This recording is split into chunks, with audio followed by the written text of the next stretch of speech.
ಮಾಹೆ ಮಣಿಪಾಲ್ ಕ್ಯಾಂಪಸ್ನ ವತಿಯಿಂದ ಕೆಎಂಸಿ ವಿದ್ಯಾರ್ಥಿಗಳಿಗಾಗಿ Marina Green's sports ಆಯೋಜಿಸಲಾಗಿತ್ತು.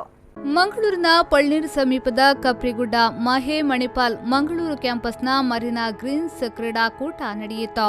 ಮಣಿಪಾಲ್ ಅಕಾಡೆಮಿಯ ಪ್ರೊಫೆಸರ್ ಚಾನ್ಸಲರ್ ಡಾಕ್ಟರ್ ಎಚ್.ಎಸ್. ಬಲ್ಲಾಳ್ ಮಾತನಾಡಿ, ಮಣಿಪಾಲ್ ಸಂಸ್ಥೆ ಈಗಾಗಲೇ ಹೆಗ್ಗಳಿಕೆಯನ್ನ ಪಡೆದುಕೊಂಡಿರುವ ಸಂಸ್ಥೆಯಾಗಿದೆ ಎಂದು ಹೇಳಿದರು.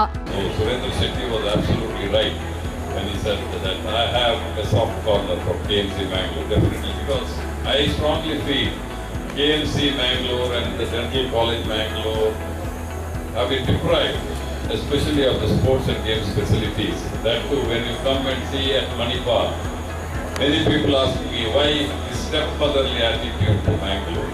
There are many reasons for that, because Manipal is a smaller place, because we have one unit. We have a lot of land there where all the facilities are there.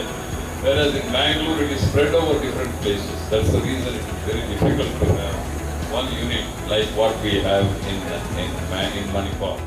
ಈ ವೇಳೆ ಮಾಹೆ ಉಪಕುಲಪತಿ doctor Surendra Shetty, KMC dean doctor M E. Prabhu, dean doctor Dileep G Nayak, ಸಂಚಾಲಕ doctor Anand Venugopal ಮತ್ತಿತರರು ಉಪಸ್ಥಿತರಿದ್ದರು.